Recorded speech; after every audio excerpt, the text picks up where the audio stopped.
A ver, pensemos en esto un momento. ¿Cómo es posible que una diferencia pero tan pequeña en nuestros cromosomas, la diferencia entre XX y XY, pueda terminar creando la increíble diversidad biológica y de comportamiento que vemos entre los sexos? Es, sin duda, una de las preguntas más fundamentales de toda la biología. Para tratar de entenderlo, en este análisis nos vamos a hacer una pregunta central. ¿Cómo es que un solo gen, en un solo cromosoma, es capaz de poner en marcha toda una cascada de eventos que le da forma a un cuerpo, a un cerebro y, en definitiva, a una vida entera? Bueno, para meternos de lleno en este tema, es súper importante que aclaremos dos términos. La fuente hace una distinción muy cuidadosa entre sexo y género.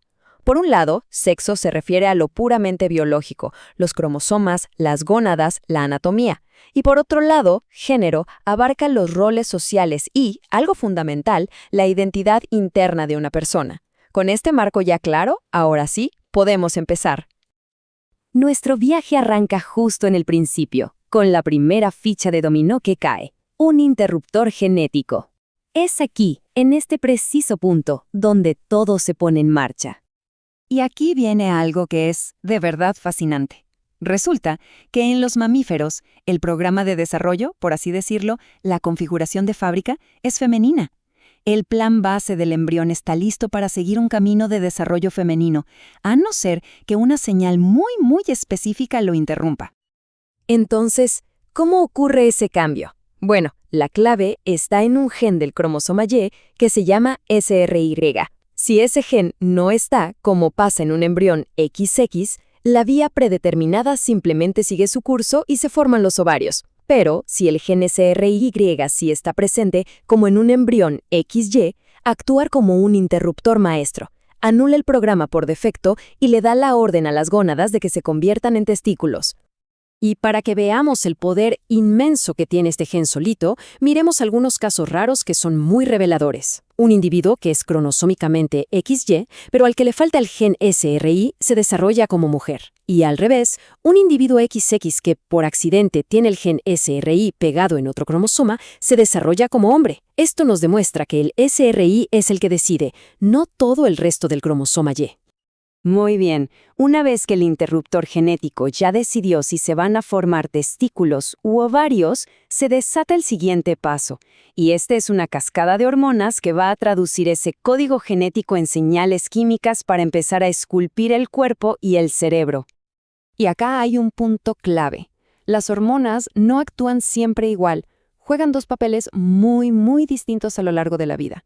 Tienen un rol que podríamos llamar organizacional, o de arquitecto, bien temprano en el desarrollo, que crea cambios estructurales permanentes.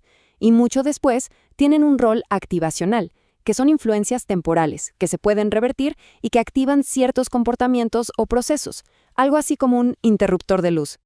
Un ejemplo perfecto de este efecto arquitecto se ve en cómo se desarrollan los conductos internos. Al principio, todos los embriones tienen dos juegos de conductos. En los hombres, los testículos producen testosterona, que hace que se desarrolle el conducto de Wolff, y también producen la sustancia inhibidora de Müller, que hace que el otro conducto, el de Müller, desaparezca. En las mujeres, como no están estas hormonas, pasa exactamente lo contrario. Es un cambio hormonal muy temprano que define la anatomía interna para siempre. Y la bioquímica de todo este proceso, bueno, tiene unas sorpresas que uno no se espera. La progesterona, que a menudo se asocia con lo femenino, es en realidad la molécula precursora de la testosterona. Y la misma testosterona se convierte en estradiol, un estrógeno, en muchos tejidos, incluyendo el cerebro. Esto significa que las enzimas que hacen estas conversiones son tan importantes como las hormonas mismas. Y estas condiciones clínicas nos demuestran de una forma súper clara lo cruciales que son estos pasos. Desde la hiperplasia adrenal congénita, donde un exceso de andrógenos viriliza a un feto XX, hasta el síndrome de insensibilidad a los andrógenos, donde un feto XY no puede responder a los andrógenos y se desarrolla con un fenotipo femenino. Cada una de estas condiciones nos muestra una pieza diferente del rompecabezas de la señalización hormonal. Ya con la base genética y hormonal establecida, ahora sí, pasemos a ver cómo esta cascada empieza a construir un cerebro con diferencias estructurales, o lo que se conoce como un cerebro sexualmente dimórfico. Miren, un ejemplo clarísimo de esto se encuentra en la médula espinal de las ratas. Ahí, un grupo de neuronas motoras que se llama núcleo espinal del bulbo cavernoso, o NEB, controla los músculos del pene. En los machos, esta área es muchísimo más grande que en las hembras. La diferencia es de más del 200%. Entonces, ¿de dónde sale esta diferencia tan grande? Uno pensaría que los machos desarrollan más neuronas, ¿verdad? Pero no, es más fascinante que eso. Al nacer, ambos sexos tienen un número parecido de estas neuronas. Pero en las hembras, como no hay testosterona, estas células simplemente se mueren. Así que la diferencia no viene del crecimiento en los machos, sino de una preservación selectiva gracias a las hormonas. Y este patrón se repite en otras especies. Pensemos, por ejemplo, en los pinzones cebra, donde solo los machos cantan. Y resulta que hay una conexión directa con su cerebro. El núcleo que controla el canto, llamado RA, es 5 veces más grande en ellos que en las hembras. Una conexión muy clara entre la estructura del cerebro y el comportamiento. Y una vez más, el mecanismo de fondo es el mismo. Las hormonas, actuando en un momento crítico del desarrollo, organizan este circuito del cerebro al rescatar a las neuronas de una muerte programada y al mismo tiempo fomentar las conexiones que se necesitan para el canto. Es un tema que se repite una y otra vez en la biología del desarrollo. Pero claro, no todo es genética y hormonas antes de nacer. El siguiente nivel de complejidad es cómo la experiencia de vida interactúa con esta base biológica, a veces con efectos que pueden durar toda la vida. Y este es un hallazgo que de verdad es increíble. La cantidad de cuidado que una mamá rata le da a sus crías no solo las calma en el momento, puede causar cambios químicos duraderos en su ADN, un proceso que se llama epigenética, que alteran cómo se expresan sus genes para el resto de sus vidas, y esto afecta su propia respuesta al estrés y hasta cómo van a criar a su propia descendencia.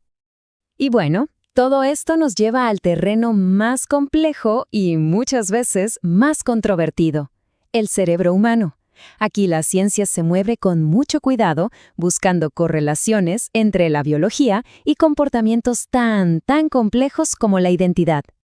Así como en otros mamíferos, en el cerebro humano también se han encontrado diferencias estructurales, áreas como el núcleo de ONUF en la médula espinal y núcleos en el hipotálamo como el NIA-H3 y el NTL, que son análogos a regiones que controlan conductas reproductivas en roedores, muestran diferencias de tamaño consistentes entre hombres y mujeres.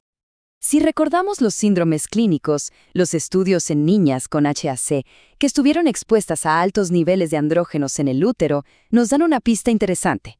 Como grupo, suelen mostrar patrones de juego en la infancia que son más típicos de los niños, lo que sugiere que esa exposición hormonal temprana puede influir en las preferencias de comportamiento más adelante.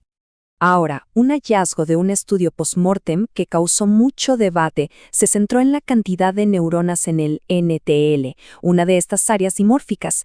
El estudio encontró que, en promedio, los hombres heterosexuales tenían un conteo de neuronas alto y las mujeres heterosexuales uno bajo.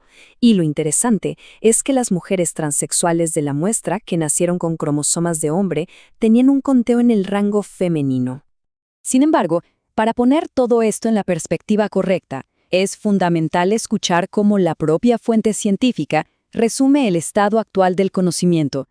Dice, el peso actual de la evidencia favorece alguna contribución de factores tempranos, incluso prenatales en estos procesos, pero su causa y peso relativo siguen siendo desconocidos. Es un reconocimiento de que hay pistas, sí, pero el panorama completo sigue siendo un área de muchísima investigación. Lo que nos deja con una pregunta final, y quizás la más importante de todas. Hemos viajado desde un solo gen, pasando por una cascada de hormonas, hasta los circuitos del cerebro y la influencia de la experiencia. Entonces, ¿dónde termina la biología y dónde comienza el individuo? Quizás la respuesta es que no hay una línea clara, sino un continuo fascinante y complejo.